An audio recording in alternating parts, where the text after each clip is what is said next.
दोस्तों ये कहानी है एक ऐसे एस्ट्रोनॉट की जो अपने साथी एस्ट्रोनॉट के साथ एक स्पेस मिशन कंप्लीट करके पृथ्वी पर वापस आ रहा था, लेकिन बीच रास्ते में उनके स्पेसक्राफ्ट पर कोई अजीब सी चीज उन पर बड़ा ही घातक अटैक कर देती है, जिसमें उस एस्ट्रोनॉट का साथी एस्ट्रोनॉट मारा जाता है। इसके बाद जब उस बचे हुए एस्ट्रोनॉट को क्वारंटीन किया जाता है तो रात में उसके शरीर में बहुत ज्यादा भयंकर दर्द होने लगता है और उसके शरीर से एक बड़ा ही अजीब डरावना सा एलियन जीव बाहर निकलता है, जिसे देखकर सबके होश उड़ जाते हैं कि ये चीज आखिर है क्या और यहाँ धरती पर कैसे और किस मकसद से आई है। इसके बाद साइंटिस्ट डिसाइड करते हैं कि वो लोग इस डरावने जीव पर रिसर्च करके इसे दूसरे देशों के खिलाफ युद्ध में इसका इस्तेमाल एक हथियार के तौर पर करेंगे, जिसके लिए वो इस एलियन जीव को हर रोज आधी रात को खाने के लिए एक कैदी को उसके हवाले कर देते थे। अब यहाँ तक तो सब कुछ सही चल रहा था, लेकिन ये जीव साइंटिस्ट के लिए एक आफत तब बन जाता है जब वो उन्हीं पर अटैक करने लग जाता है। तो अब देखते हैं कि क्या साइंटिस्ट इस एलियन जीव को मार पाएंगे या फिर ये खतरनाक एलियन जीव पूरी पृथ्वी पर से इंसानियत को खत्म कर देगा। चलिए जानते हैं। तो कहानी की शुरुआत साल 1983 के समय से होती है, जहां स्पुतनिक नाम के रशियन स्पेस शटल में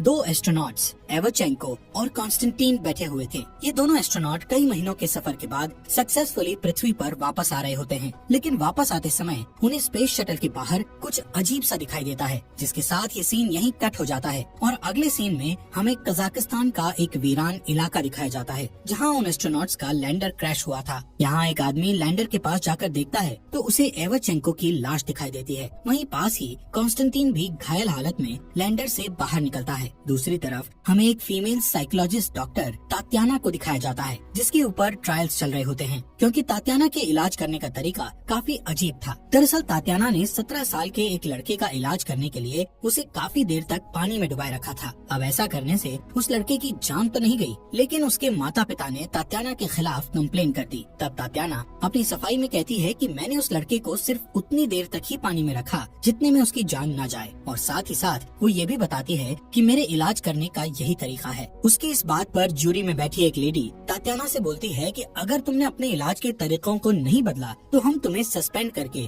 तुम्हारा मेडिकल करियर यहीं खत्म कर देंगे। जूरी की बात सुनकर तात्याना काफी फ्रस्ट्रेट हो जाती है, क्योंकि उसके इलाज का तरीका भले ही अजीब हो, पर इसी तरह से उसने ऐसे लोगों को भी ठीक कर दिया था जिसे कोई दूसरा डॉक्टर ठीक नहीं कर पाया। वहीं पास ही सेमिराटोव नाम का एक आर्मी ऑफिसर इस ट्रायल को देख रहा होता है और वो थोड़ी देर बाद तात्याना से एक मेडिकल केस में हेल्प मांगते हुए कहता है कि अगर तुम्हें ये केस इंटरेस्टिंग लगे तो तुम अपने तरीके से ट्रीटमेंट कर सकती हो, और जब भी तुम इस केस को छोड़ना चाहो तो वापस लौट सकती हो। इस मदद के बदले सेमिराटोव उसके ऊपर लगे सारे चार्जेस को हटाकर उसका सस्पेंशन रुकवा देगा, जिस बात को सुनते ही तात्याना उसकी मदद करने के लिए मान जाती है। इसके बाद तात्याना को एक हेलीकॉप्टर से किसी अनजान जगह पर ले जाया जाता है, जहाँ आगे का सफर वो लोग ट्रक से तय करते हैं। रास्ते में सेमिराटोव तात्याना को बताता है कि तुम्हारा पेशेंट वही एस्ट्रोनॉट है जो स्पुतनिक स्पेस प्रोब में बैठकर अंतरिक्ष में गया था, यानी उसका पेशेंट कॉन्स्टेंटीन ही है, जिसे हमने शुरुआत में देखा था। जब से कॉन्स्टेंटीन और उसका दोस्त अंतरिक्ष से वापस आए हैं, तब से वो लोग रशिया के नेशनल हीरो बन चुके हैं, क्योंकि ऐसा पहली बार है कि कोई इंसान अंतरिक्ष में जाकर वापस आया हो। लेकिन आर्मी ने अपने देश की जनता से इस बात को छुपा कर रखा था कि उनका एक नेशनल हीरो यानी एवचेंको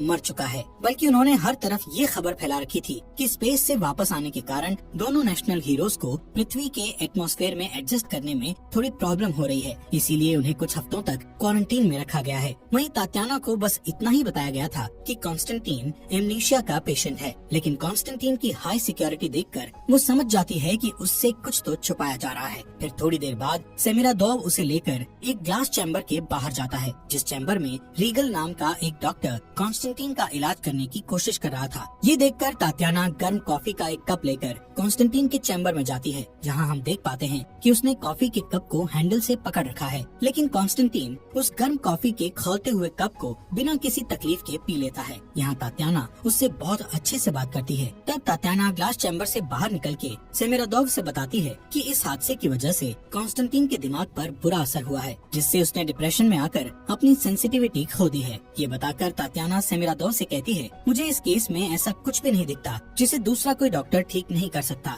इसलिए मैं वापस जाना चाहती हूँ। इस पर सेमिराटोव बताता है कि अगला हेलीकॉप्टर दूसरे दूसरे दिन यहाँ से जाएगा, तब तक तुम अपने कमरे में जाकर सो जाओ। आगे तात्याना जब अपने कमरे में बैठी हुई थी तो रात के समय सेमिरादोव वहाँ आकर उसे अपने साथ चलने को कहता है और वो दोनों बिना समय गंवाए ऑब्जर्वेशन चैम्बर में आते हैं, जहाँ कॉन्स्टेंटीन को बुलेट प्रूफ ग्लास चैम्बर के अंदर बने एक और कमरे में रखा गया था। ये देखकर तात्याना को कुछ समझ नहीं आता कि आखिर कॉन्स्टेंटीन को उसके कमरे में कैद क्यों किया गया है। अब इससे पहले कि वो सेमिरादोव से कुछ पूछ पाती तभी उसकी नजर मॉनिटर पर पड़ती है, जिसमें कॉन्स्टेंटीन दिख रहा था। देखते ही देखते उसके हाथ पैर अकड़ने लगते हैं और वो अचानक से अपने बिस्तर के नीचे गिर के खून की उल्टी कर देता है। खून की उल्टी के साथ ही उसके मुंह से एक अजीब सा जीव बाहर निकलता है, जिसके बाहर आते ही कॉन्स्टेंटीन तो बेहोश हो गया था, पर वो जीव धीरे धीरे बड़ा होने लगता है, जिसे मॉनिटर में देखकर तात्याना के होश उड़ जाते हैं। तब सेमिरादोव के कहने पर तात्याना उस अजीब से जीव को देखने के लिए कॉन्स्टेंटीन के कमरे के बाहर जाती है, जहाँ वो जीव उस पर हमला कर देता है। लेकिन बुलेट प्रूफ ग्लास की वजह से वो जीव तात्याना को नुकसान नहीं पहुंचा पाता, जिसके बाद सेमिरादोव तात्याना से बताता है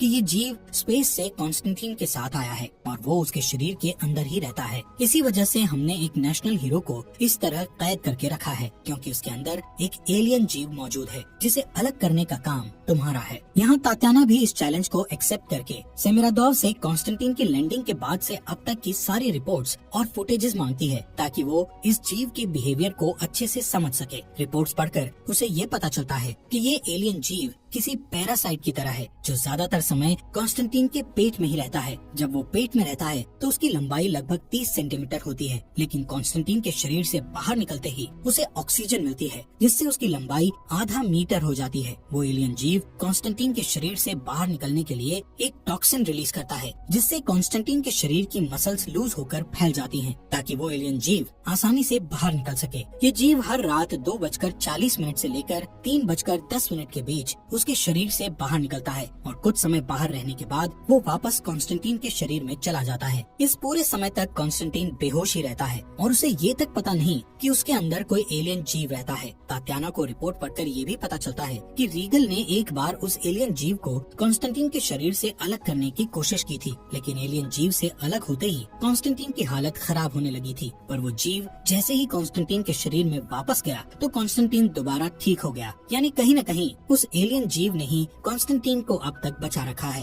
वरना लैंडर के क्रैश करने के बावजूद भी उसका जिंदा रह पाना नामुमकिन था। वहीं ये जीव कॉन्स्टेंटीन के खाए हुए खाने को खाकर जिंदा रहता है, लेकिन तात्याना को ये जानना था कि वो एग्जैक्टली क्या खाता है। उसे इन फाइल्स में कॉन्स्टेंटीन के पास्ट की भी जानकारी मिलती है, जिससे उसे ये पता चलता है कि कॉन्स्टेंटीन का 7 साल का एक नाजायज बेटा है, क्योंकि कॉन्स्टेंटीन ने उसकी माँ से शादी नहीं की थी और उसकी माँ के मरने के बाद उस बच्चे को ऑर्फनेज में रख दिया गया। फिर अगले दिन तात्याना इंट्रोगेशन के दौरान पहले तो कॉन्स्टेंटीन से उसका फेवरेट सॉन्ग पूछती है, लेकिन बाद में वो उससे कहती है कि तुम एक बुरे पिता हो जिसने अपने बेटे को ऑर्फनेज में सड़ने के लिए छोड़ दिया, जो सुनकर कॉन्स्टेंटीन को काफी बुरा लगता है। जबकि तात्याना की बातों से हम समझ पाते हैं कि उसने जानबूझकर कॉन्स्टेंटीन को गुस्सा दिलाया, ताकि गुस्से के कारण उसके व्यवहार में कुछ बदलाव आ जाए। वो तुरंत ही रीगल से कॉन्स्टेंटीन का ब्लड टेस्ट करने को कहती है, ताकि उसे ये पता चल सके कि आखिर वो एलियन जीव एग्जैक्टली क्या खाता है। यहाँ तात्याना सेमिरादोव को सजेस्ट करती है कि वो कॉन्स्टेंटीन को ग्लास चैम्बर से निकालकर किसी दूसरे कमरे में शिफ्ट कर दे, ताकि कॉन्स्टेंटीन को ऐसा न लगे कि उसे कैद करके रखा गया है। इस पर सेमिरादोव कॉन्स्टेंटीन को ग्लास चैम्बर से निकालकर एक नॉर्मल कमरे में शिफ्ट करवा देता है और इस कमरे में एक टीवी भी रखी हुई थी। इसी बीच उसके कमरे में तात्याना आती है, जिसे कॉन्स्टेंटीन बताता है कि स्पेस में जाने से 1 हफ्ते पहले ही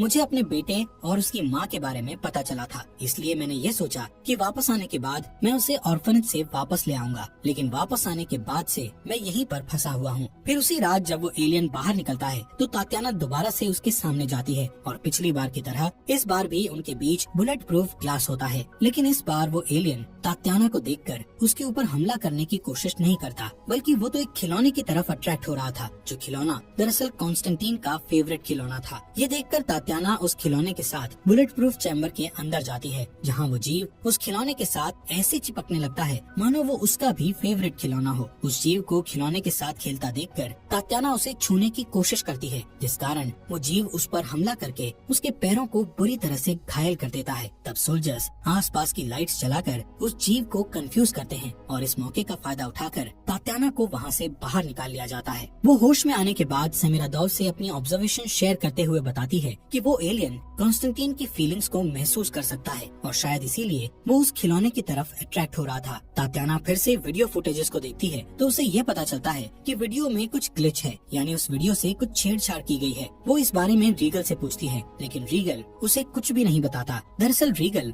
रिसर्च करके नोबेल प्राइज पाना चाहता था, इसलिए वो तात्याना को कुछ बता नहीं रहा होता। जिस पर तात्याना उससे कहती है कि मुझे तुम्हारे नोबेल प्राइज से कोई मतलब नहीं है, बल्कि मुझे तो सिर्फ सच जानना है। वहीं रीगल भी ये बात जान रहा था कि अकेले वो अपनी रिसर्च पूरी नहीं कर सकता, क्योंकि वो इस केस में काफी दिनों से लगा हुआ था। लेकिन तात्याना के आने के बाद ही उसे कुछ जरूरी इंसाइट्स मिले हैं, इसलिए वो तात्याना की मदद करने के लिए तैयार हो जाता है। जिसके बाद वो तात्याना को एक गाड़ी में छुपाकर इस फैसिलिटी से दूसरी तरफ ले जाता है, जहाँ सिर्फ कुछ ही लोगों को जाने की परमिशन थी। वो उसे नाइट विजन बाइनोकुलर्स देकर कहता है कि तुम गाड़ी के अंदर से ही सब कुछ देखती रहो। तात्याना देखती है कि वहाँ एक कैदी को केज के अंदर ले जाया जा रहा था और इसी के साथ सारी लाइट्स बंद कर दी गई। कुछ देर बाद एलियन जीव केज के अंदर आकर उस कैदी को एक ही झटके में मारकर उसके मांस को खाने लगता है। ये देखकर तात्याना के होश उड़ जाते हैं और हम एज एन ऑडियंस जान पाते हैं कि ये केज उसी ग्लास चैम्बर से जुड़ा हुआ है जिसके अंदर कॉन्स्टेंटीन को हर रात रखा जाता है, ताकि वो एलियन केज में आकर प्रिजनर्स को खा सके। अब गाड़ी में वापस आने के बाद रीगल तात्याना को बताता है कि जब हमें कॉन्स्टेंटीन मिला था तो उसकी हालत बहुत ज्यादा खराब थी, लेकिन उसके अंदर इस एलियन जीव के होने की वजह से उसकी तबीयत दिन ब दिन सही होती चली गई और वो इतनी जल्दी रिकवर कर गया जितने में किसी आम इंसान का रिकवर कर पाना लगभग नामुमकिन था। जब कॉन्स्टेंटीन हॉस्पिटल में था तो इस एलियन जीव ने एक नर्स को भी मार दिया था और उसी दिन के बाद से कॉन्स्टेंटीन की तबीयत में सुधार आना शुरू हो गया। इसके बाद उस जीव को मछली से लेकर सुअर तक सब कुछ खाने को दिया गया, मगर ऐसा करने से कॉन्स्टेंटीन की तबीयत फिर से खराब होने लगी। आखिर में सेमिरादोव ने उस जीव को एक प्रिजनर ऑफर किया, जिसे खाने के बाद जब वो जीव कॉन्स्टेंटीन के अंदर गया तो कॉन्स्टेंटीन की तबीयत वापस से सही हो गई। लेकिन वो जीव प्रिजनर्स को मारने से पहले उन्हें काफी ज्यादा डराता है, क्योंकि डरते समय इंसानों के अंदर कॉर्टिसोल नाम के हार्मोन का लेवल बहुत ज्यादा बढ़ जाता है और शायद ये जीव कॉर्टिसोल के ऊपर ही फीड करता है। फिर अगली सुबह तात्याना कॉन्स्टेंटीन को सारी सच्चाई बताती है कि उसके अंदर एक एलियन जीव रहता है जिसने बहुत से लोगों को मार दिया है। ये सुनकर कॉन्स्टेंटीन तात्याना से कहता है कि तुम मुझे रात में मिलो। रात में कॉन्स्टेंटीन अपने कमरे के बाहर मौजूद एक रिसेप्शनिस्ट लड़की को बेहोश करके टीवी के अंदर लगे एक मैग्नेट को निकाल लेता है। वो उस मैग्नेट की मदद से सीसीटीवी कैमरास को ऑल्टर करके तात्याना के साथ उस कमरे में जाता है जहाँ उसके दोस्त एवरचेंको की लाश रखी हुई थी। यहाँ कॉन्स्टेंटीन रिवील करता है कि उसे इस एलियन के बारे में पहले से ही पता है, यहाँ तक कि उसे वो सारी चीजें महसूस और दिखाई देती हैं जो वो एलियन करता है। यानी वो एलियन जो भी महसूस करता है वो सारी चीजें कॉन्स्टेंटीन को भी महसूस होती हैं और उसे अच्छे से पता है कि हर रात ये एलियन प्रिजनर्स को मार के उनका मांस खाता है। लेकिन इतना सब जानने के बावजूद भी कॉन्स्टेंटीन अनजान बना हुआ है, क्योंकि अगर सेमिरादोव को ये बात पता चल गई तो वो कॉन्स्टेंटीन को इस फैसिलिटी से कभी नहीं जाने देगा। दरअसल कुछ ही दिनों में यहाँ एक इंस्पेक्शन टीम आने वाली है, जिनके आने तक कॉन्स्टेंटीन को अपना नाटक जारी रखना होगा। इंस्पेक्शन टीम से क्लियरेंस मिलते ही कॉन्स्टेंटीन को छोड़ दिया जाएगा और ऐसा तभी पॉसिबल है जब कॉन्स्टेंटीन इन बातों से अनजान बना रहे। वो तात्याना से रिक्वेस्ट करता है कि तुम सेमिरादोव को मत बताना कि मैं और वो एलियन सेम फीलिंग शेयर करते हैं, क्योंकि सेमिरादोव को इस बात का पता चल गया तो वो मुझे बाहर नहीं जाने देगा। कॉन्स्टेंटीन ने तात्याना को ये बातें इसलिए बताई क्योंकि उसे अच्छे से पता था कि तात्याना बहुत इंटेलिजेंट है, जो बहुत ही जल्द सारी सच्चाई का पता लगा लेगी।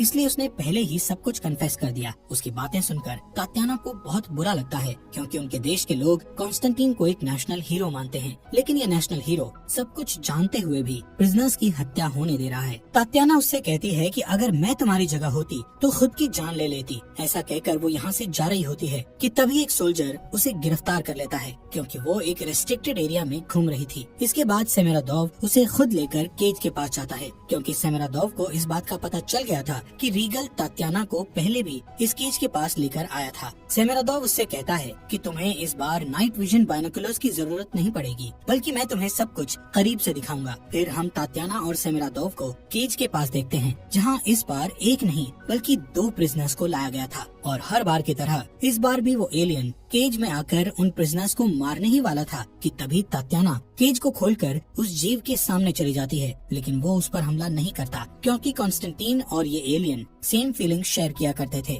जिस कारण ये एलियन तात्याना को नुकसान नहीं पहुंचाता। तभी तात्याना कॉन्स्टेंटीन का फेवरेट गाना गाने लगती है, जिससे वो एलियन बिल्कुल शांत पड़ जाता है। जबकि दूसरी तरफ कॉन्स्टेंटीन वापस से होश में आने लगता है, जो देखकर हम समझ पाते हैं कि कॉन्स्टेंटीन कुछ हद तक उस एलियन को कंट्रोल कर सकता है। इसी बीच एक प्रिजनर वहाँ से भागने की कोशिश करता है, जिस पर वो एलियन एक झटके में ही उस प्रिजनर का सिर धड़ से अलग करके उसे मार देता है। हालांकि इस इंसिडेंट को देखकर सेमिरादोव तात्याना से पूछता है कि क्या कॉन्स्टेंटीन इस एलियन को कंट्रोल कर सकता है, जिसके जवाब में तात्याना कहती है कि वो इस एलियन को पूरी तरह से कंट्रोल नहीं कर सकता। इस जवाब से सेमिरादोव समझ जाता है कि अगर तात्याना को और ज्यादा समय दिया जाए तो वो कोई न कोई तरीका खोज ही लेगी, जिससे कॉन्स्टेंटीन और एलियन को अलग किया जा सके। वहीं अगली सुबह जब तात्याना और रीगल एवरचेंको की लाश का परीक्षण कर रहे होते हैं, तो तात्याना रीगल से बताती है कि एवरचेंको को फर्स्ट स्टेज का कैंसर था, जिसका पता हमारे डॉक्टर्स को तो नहीं चल पाया, लेकिन उस एलियन ने एवरचेंको की बीमारी का पता लगा लिया और इसीलिए उसने कॉन्स्टेंटीन के शरीर में रहने का फैसला किया। यहाँ हम ये भी जान पाते हैं कि एवरचेंको की मौत क्रैश में नहीं हुई, बल्कि उस एलियन ने ही